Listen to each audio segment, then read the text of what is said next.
नमस्कार, मैं हूं राजेश पिपलोदिया और इस वक्त आप देख रहे हैं दोपहर न्यूज। इस वक्त हमारे साथ चर्चा के लिए मौजूद है डॉक्टर सुनील गुप्ता जी। लेकिन इसके पहले हम डॉक्टर साहब का आपको परिचय दें, उसके पहले आपको एक खास जानकारी देना चाहूंगा कि आमतौर पर यदि आपके दांतों में कोई समस्या होती है, पीड़ा होती है, तो आप सीधे कहाँ जाएंगे? जाहिर है आप किसी भी डेंटिस्ट के पास जाएंगे। लेकिन अगर आपके बच्चों को दांतों में किसी प्रकार की कोई समस्या होती है तो आप उसे लेकर कहाँ जाएंगे? आप में से कई दर्शक शायद यह जानते ही नहीं कि वाकई में बच्चों के दांतों के लिए एक अलग से स्पेशलिस्ट की आवश्यकता होती है। बच्चों के दांतों का इलाज करने के लिए अलग से एक्सपर्ट डॉक्टरों की टीम होती है। लेकिन आमतौर पर आप किसी भी डेंटिस्ट के पास चले जाते हैं और वो भी सीधे बच्चों को बिना देखे भाले डायरेक्ट इलाज शुरू कर देते हैं। लेकिन कई बार बच्चों को उल्टा लाभ होने की बजाय उल्टा हानि होती है। तो आपको सबसे पहले यह सुझाव देना चाहेंगे कि यदि आपके बच्चों के दांतों में कोई समस्या है तो आप सबसे पहले ऐसा डेंटिस्ट चुने जो दांतों का डॉक्टर तो हो, साथ ही बच्चों का चाइल्ड स्पेशलिस्ट हो। वो क्यों हो अभी डॉक्टर साहब हमें बताएंगे। लेकिन हम डॉक्टर साहब से चर्चा शुरू करें उसके पहले डॉक्टर साहब, सबसे पहले मैं दोपहर न्यूज में आपका स्वागत करता हूं। अपने तमाम दर्शकों को हम बताना चाहेंगे कि आज आप कुछ खास जानकारी देने जा रहे हैं। और आमतौर पर डॉक्टर साहब में सबसे पहला प्रश्न मेरा यही होगा कि हमारे समय भी देखते थे, बचपना होता था, बचपना एक हंसता खेलता जीवन होता था।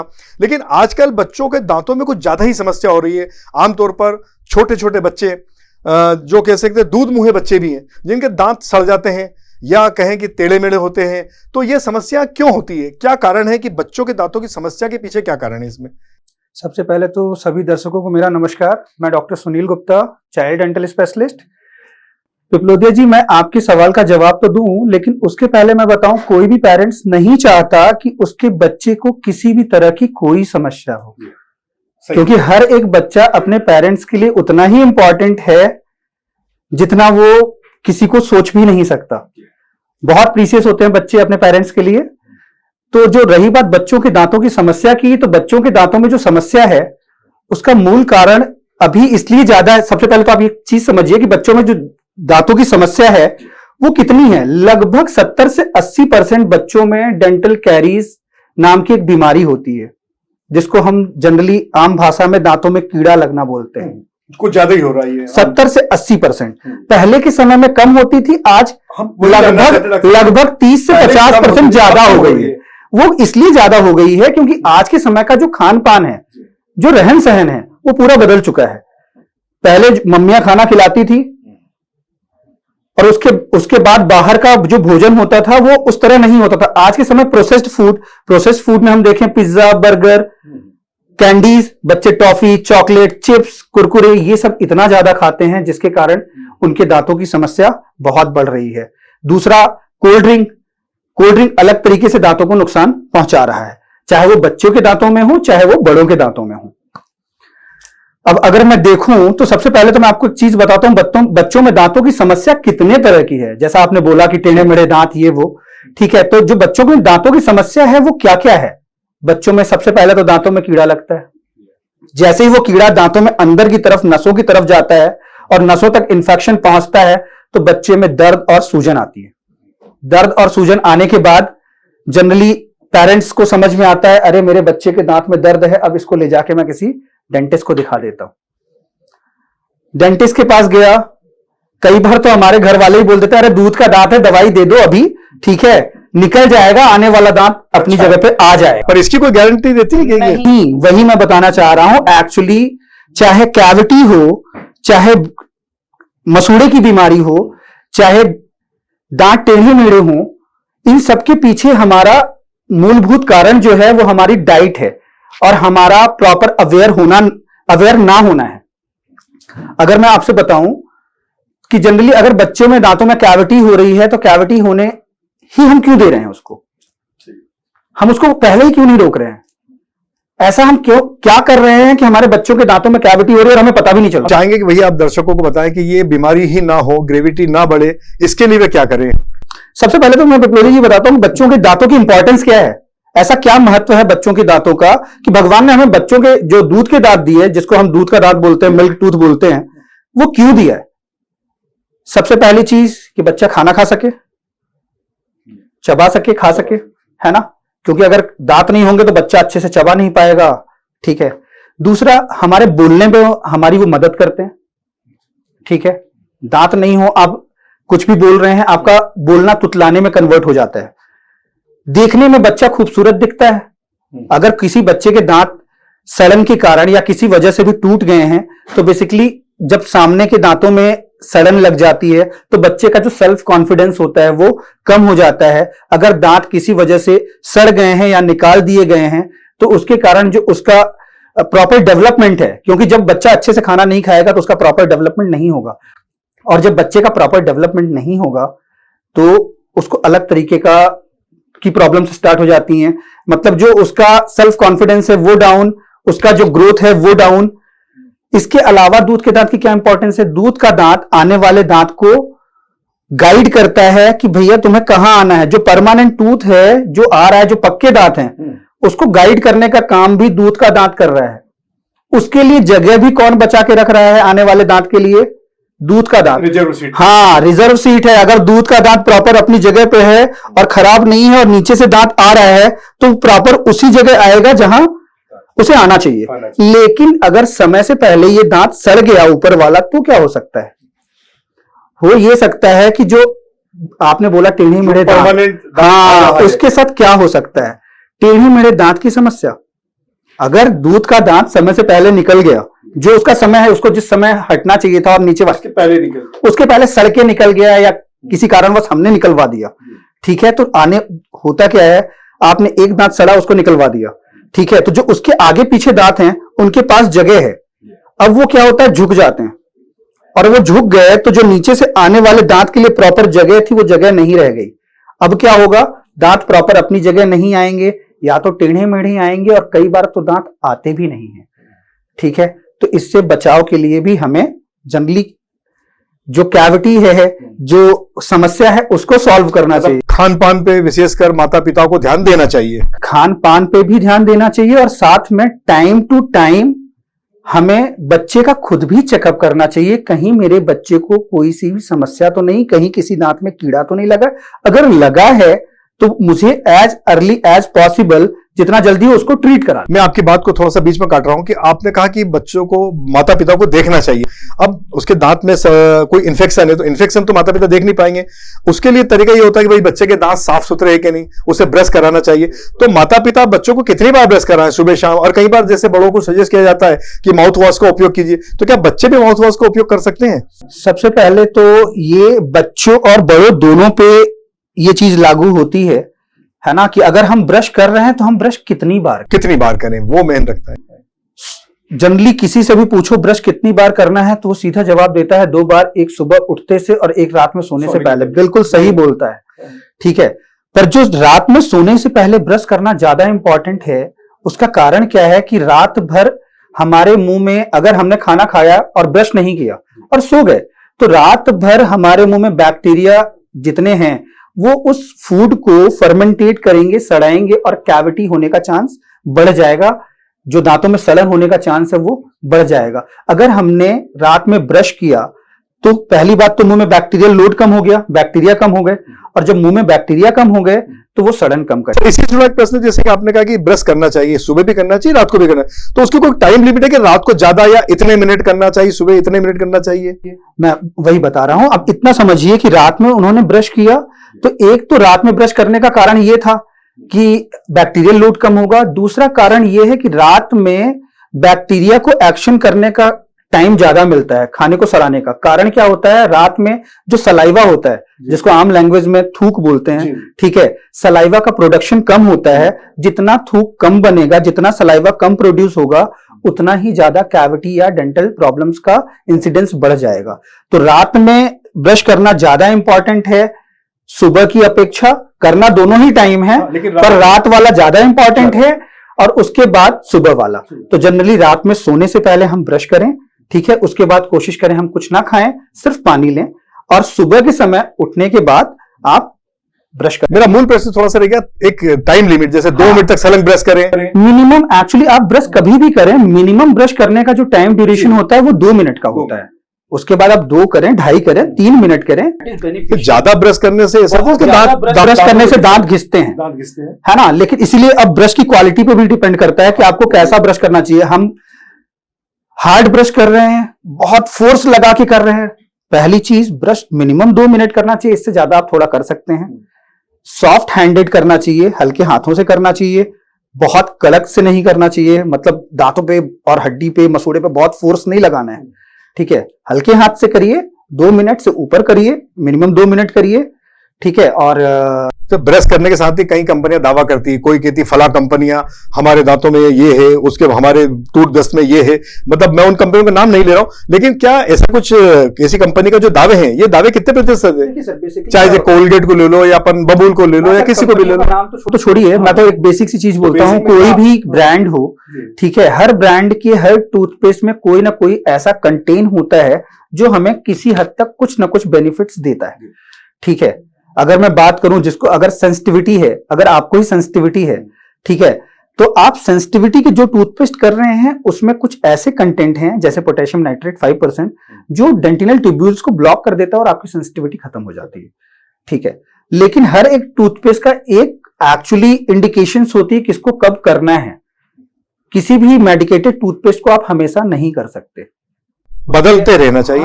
टूथपेस्ट बदलते रहना चाहिए अकॉर्डिंग टू योर रिक्वायरमेंट्स, ठीक है। जब आपको जैसी बीमारियां हैं, अगर आपको लगता है कि मुझे सेंसिटिविटी की प्रॉब्लम है, तब आप मेडिकेटेड टूथपेस्ट यूज करें, नहीं तो आप नॉर्मल कोई सा भी टूथपेस्ट यूज करें और उसको 2 मिनट से ऊपर करें, यानी मिनिमम 2 मिनट तक आपको टूथब्रश करना चाहिए, ठीक है। सुबह शाम करना चाहिए और नाइट वाला ज्यादा इंपॉर्टेंट है, कोशिश करें उसके बाद आप कुछ ना। सर, छोटे बच्चों की वजह में आपने जैसे जानकारी दी है, जो दूध के दांत खिलने के पहले और दूध के दांत खिलने के बाद का प्रोसेस बताया, मैं ये जानना चाहता हूं कि कोई गर्भवती महिला है और उसके गर्भ में उनके शिशु है और उस महिला को, मतलब उस माँ को मसूड़ों में या दांतों में किसी प्रकार सड़न या कोई प्रॉब्लम है, तो क्या उसका असर बच्चे पे भी रहेगा, गर्भस्थ शिशु पे?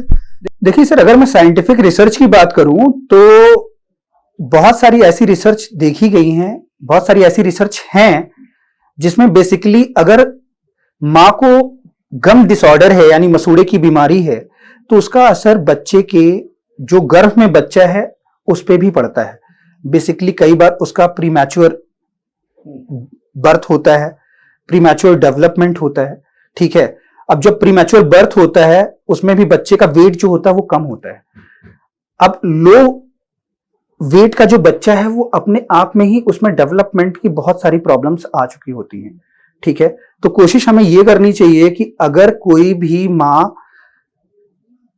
मतलब कोई भी गर्भवती महिला है तो उसको प्रॉपरली ड्यूरिंग हर प्रेगनेंसी उसको डेंटिस्ट से संपर्क करना चाहिए और अपना ओरल हाइजीन अच्छा रखना चाहिए।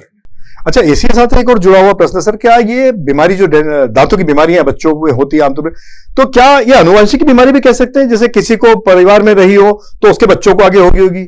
सर देखिए, कुछ बीमारियां हैं जिसमें जैसे बच्चों के दांत नहीं होते, एनोडोंसिया, हाइपोडोंसिया, तो ये ऐसी बीमारियां हैं जो जनरली एक लेवल से दूसरे लेवल पे जाती हैं, मतलब एक पेरेंट से जेनेटिकली ट्रांसफर हो रही हैं, है ना। तो जब जेनेटिकली ट्रांसफर हो रही, जैसे गम्स डिसऑर्डर, ऐसी रिसेंट स्टडीज हैं जो ये बताती हैं कि मसूड़े की बीमारी अगर पेरेंट्स को है तो बच्चे में भी होने का इंसिडेंस या चांसेस ज्यादा हो जाते हैं। तो बहुत सारी ऐसी बीमारियां हैं। अच्छा सर, एक मेरा प्रश्न ये है कि जैसे मान लीजिए बच्चों में जो बीमारियां होती है, आपने बताया कि कोशिश करें माता पिता की शुरू से सतर्क रहें तो बच्चों में बीमारियां काफी हद तक टाली जा सकती है।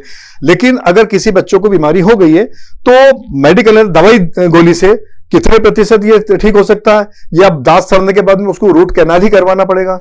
और बच्चों में किस प्रकार का रूट कैनाल होता है, उसमें किस किस चीजों का ध्यान रखा जाता है? देखिए सर, मैं बेसिकली बताऊं, अगर कोई भी, सबसे पहली चीज तो ये कि कोशिश ये की जाए कि हमें हमारे बच्चे को या हमें कोई प्रॉब्लम हो ही ना, ठीक है। अगर उसके बावजूद भी अगर दांतों में कीड़ा लग गया है या हमें मसूड़े की बीमारी है तो अपने डेंटिस्ट से कांटेक्ट करें, ठीक है। अगर दांतों में सड़न हुई है तो वो अपने आप रिपेयर नहीं होगी। टूथ पूरी बॉडी का इकलौता ऐसा ऑर्गन है जिसमें अगर एक बार डैमेज हो गया तो वो परमानेंट डैमेज होता है ना। तो उसके लिए आपको डेंटिस्ट से कांटेक्ट करना ही होगा, ठीक है। और दूसरी चीज की मैं बात करूं कि हम इससे बच कैसे सकते हैं, तो बेसिकली मैं बच्चे की बात करूं तो बच्चे की अगर दांतों में जो भी समस्याएं हैं उन समस्याओं से बचना है, जैसे कैविटी है, गम डिसऑर्डर है, ये ना हो, इसके लिए हम क्या करना चाहिए? सबसे पहले तो ये कि हमें ब्रश 2 बार करना है, सुबह और रात में। हाँ जी, दूसरी चीज, बच्चे को वाटर इनटेक ज्यादा दो, बच्चे को पानी ज्यादा पिलाओ, है ना।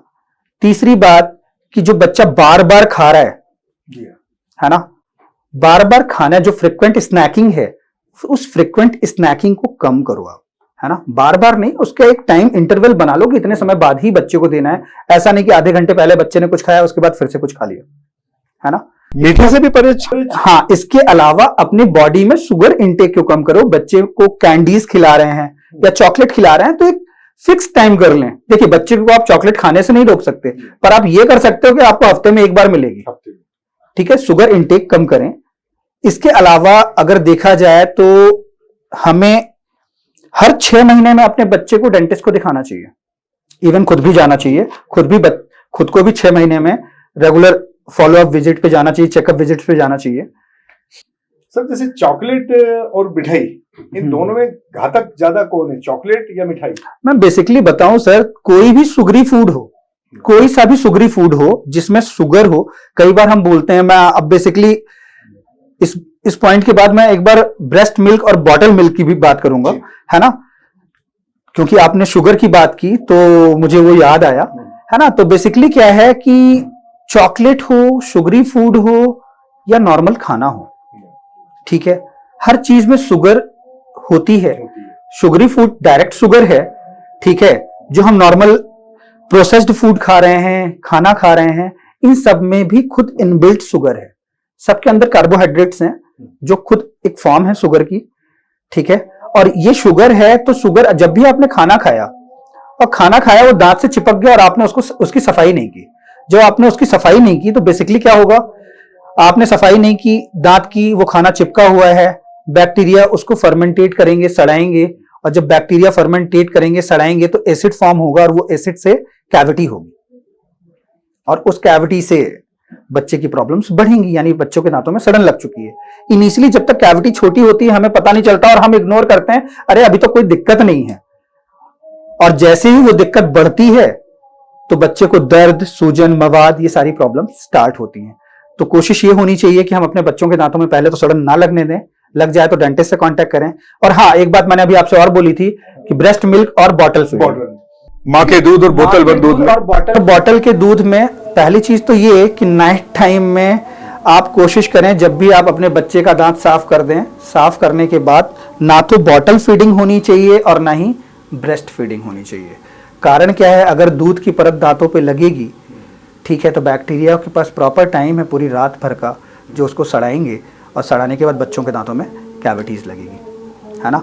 और दूसरी चीज कि बॉटल फीडिंग एटलीस्ट हमें 1 साल के अंदर बंद कर देनी चाहिए, क्योंकि उसका भी एक कारण है कि जब बच्चा बॉटल फीड करता है ना तो एक सकलिंग रिफ्लेक्स होता है, बच्चे के जो चूसने की का जो रिफ्लेक्स है वो कम हो जाता है, और जो बच्चा कंटिन्यू बॉटल फीडिंग कर रहा है और उसका सकलिंग रिफ्लेक्स कम हो गया है, उसको फ्यूचर में भी चल के डेंटल की बहुत सारी प्रॉब्लम्स होती हैं। और वो डेंटल की प्रॉब्लम्स कैसे, वो बहुत देर तक खाना मुंह में होल्ड रखेगा, और खाना होल्ड रखेगा तो बेसिकली क्या होगा कि उसको डेंटल प्रॉब्लम्स होनी स्टार्ट हो जाएंगी।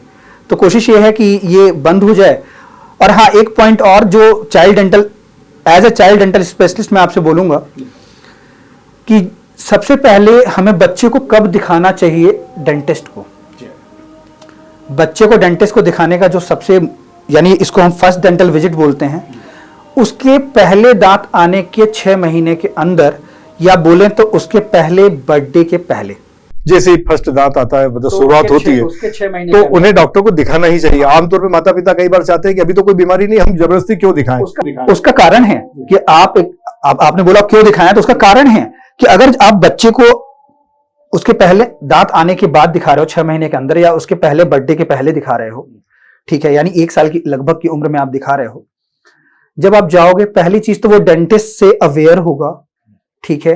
दूसरी चीज, डेंटिस्ट उसके प्रॉपर डेवलपमेंट को, चाहे वो जॉ का डेवलपमेंट हो, वो चेक कर सकता है, वो टूथ का डेवलपमेंट हो, किसी दांत में कोई कैविटी तो नहीं हो रही, अगर वो 1-2 दांत जो भी हैं कैविटी तो नहीं हो रही, आपको उसके कैसे दांत साफ करने चाहिए, आप उसका कैसे रख रखाव करोगे कि उसको कोई दूसरी प्रॉब्लम्स नहीं हो, इन सबको आपको फर्स्ट डेंटल विजिट में समझा। आमतौर पर सर देखा गया है कि जब भी बच्चों के दांत आते हैं, दाढ़ आती है और उन्हें तकलीफ होती है, तो आमतौर पे खुद माता पिता ही बाजार से ग्राइप वाटर खरीद लाते हैं और बोलिए तो देना जरूर, ग्राइप वाटर पिला के ही वो यथास्थिति कर देते हैं। तो आपने जो सुझाव दिया हमारे दर्शकों को कि अगर बच्चों के दांत निकल रहे हैं तो उन्हें सबसे पहले दांतों के डॉक्टर को ही दिखाना चाहिए, ये आपने बड़ी अच्छी जानकारी दी है। निश्चित तौर पर हमारे दर्शक इस बात पर अमल करेंगे। डॉक्टर साहब, थोड़ा सा आपने रूट कैनाल और जैसे कुछ गंभीर किस्म की जो बीमारियां होती है बच्चों में, तो आमतौर पर एक जो मैंने कहा एक सादी बीमारी जो छोटे से रूट कैनाल से ठीक हो सकती है, और एक कई बार देखा कि बच्चों के बड़े गालों में सूजन आ जाती है या बहुत बुरी तरह से दांत सड़ जाते हैं, एक से अधिक दांत सड़ जाते हैं। ऐसी परिस्थिति में क्या होता है, किस प्रकार का ट्रीटमेंट किया जाता है? सर मैं बताता हूँ, कुछ चीजें हमारी एक्चुअली लापरवाही की वजह से बच्चों की समस्याएं गंभीर हो जाती हैं। अगर मैं बताऊं तो बेसिकली आप एक चीज समझिए कि जब कोई भी बच्चा पैदा होता है तो दांतों में कैविटी लगाने वाला बैक्टीरिया उसके मुंह में नहीं होता है ना, बिल्कुल नहीं होता। वो बैक्टीरिया वो इन्वायरमेंट से लेता है, पेरेंट्स से लेता है, यानी बोलूं मैं तो पेरेंट्स या उसके रिलेटिव्स उसको गिफ्ट करते हैं। कैसे करते हैं? बच्चा पैदा हुआ, उसके मुंह में कैविटी का बैक्टीरिया नहीं था, मम्मी ने पापा ने खुद भी खा रहे हैं और अपनी थाली से बच्चे को खिलाया, बच्चे को किस किया, ठीक है, तो खुद का बैक्टीरिया हम अपने थाली से खाना खा रहे हैं और सेम उसी हाथ से बच्चे को खिला रहे हैं, तो हमारे मुंह का बैक्टीरिया कहां चला गया? बच्चे के मुंह में। मतलब अभी तक तो बच्चे के मुंह में बैक्टीरिया नहीं था, अब हमने उसको गिफ्ट कर दिया है ना। एक लापरवाही। दूसरी लापरवाही अगर मैं बोलूं तो हमने ये सोचा ये दूध का दांत है, निकल जाएगा और आने वाला आ जाएगा, ठीक है, बिना ये सोचे कि बिना दूध के दांत के आने वाला दांत अपनी जगह नहीं आता। दूध के दांत की इतनी इंपॉर्टेंस है कि अगर दूध का दांत सड़ रहा है तो वो आने वाले दांत को भी खराब कर सकता है। तो सबसे पहले तो जो मैंने पहले भी बोला था कि दूध के दांत या छोड़िए, दांतों को ही खराब ना होने दें, है ना। खराब ना होने देने के लिए हमें क्या करना है? हफ्ते में एटलीस्ट एक बार बच्चे को चेक करना है, ठीक है। अगर उसके कहीं भी दांत में कोई प्रॉब्लम है तो उसको डेंटिस्ट को दिखाएं।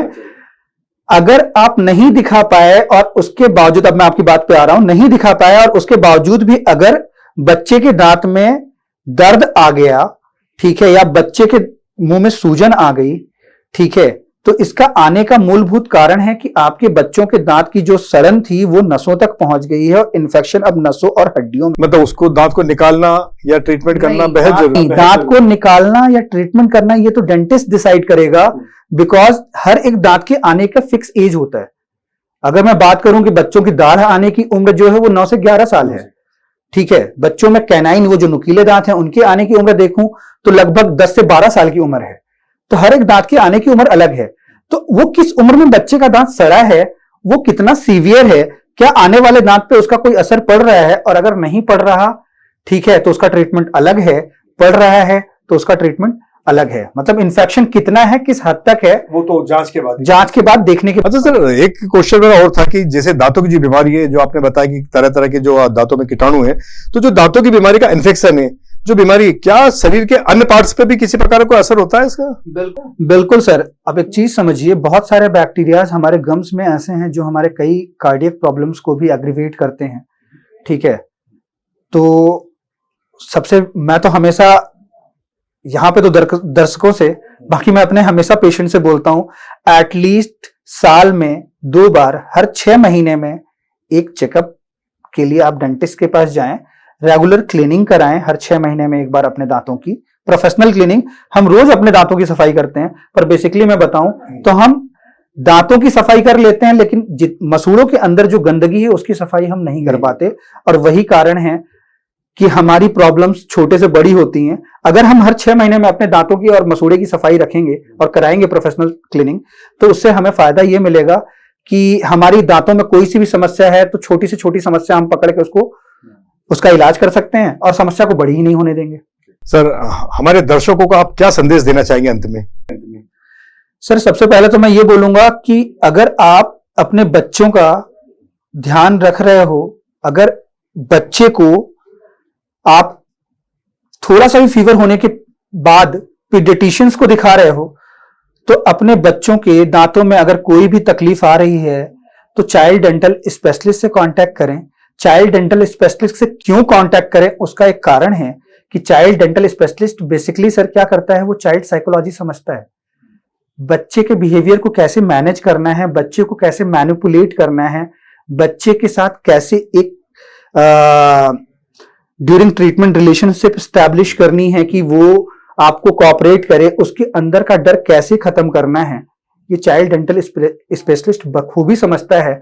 तो मैं तो हमेशा मतलब दवाई के साथ डॉक्टर का बच्चे के प्रति लगाव या कहे आचरण वो ज्यादा महत्व रखता है। बहुत महत्व रखता है सर। आप एक चीज समझिए, अगर किसी बच्चे के साथ आप जोर जबरदस्ती कर रहे हैं और उसका इलाज कर रहे हैं, एक वो, और दूसरा आप एक चीज समझिए, कोई बच्चा आपके पास आ रहा है, आपने उसको समझा बुझा के ठीक है उसके बिहेवियर को इतना मॉडिफाइड कर दिया कि उसके अंदर से डर खत्म हो गया, आप जो बोल रहे हैं वो वैसा कर रहा है, तो जहां डर है वहां प्रॉपर ट्रीटमेंट नहीं करवा पाएगा वो बच्चा, और वो डर जिंदगी भर उसके अंदर रह जाएगा। इसलिए मेरी हमेशा कोशिश ये होती है कि पहले बच्चे को कोऑपरेटिव बनाओ, पहले बच्चे को इतना अच्छा बना दो कि बच्चा अपने आप ट्रीटमेंट कराए, आपको ट्रीटमेंट के लिए उसको फोर्स नहीं करना पड़े। पहला इलाज ये पहला एक्चुअली इस फील्ड का पहला ट्रीटमेंट ही यही है।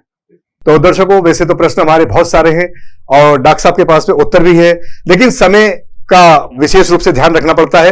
डॉक्टर साहब का पास भी इतना समय नहीं, लेकिन हम आगे भी समय समय पर डॉक्टर साहब को हमारे स्टूडियो में आमंत्रित करेंगे और आपके बच्चों के दांतों से जुड़ी समस्याओं को आप तक पहुंचाएंगे, उनका कैसे उपचार किया जाता है। बहरहाल डॉक्टर साहब, आपका एक बार फिर से स्वागत है, और मैं आपका स्वागत के साथ सारी धन्यवाद देना चाहूंगा कि आपने दोपहर न्यूज के लिए इतना समय निकाला और हमारे दर्शकों को तमाम जानकारी दी। आपका बहुत बहुत धन्यवाद। बहुत बहुत धन्यवाद।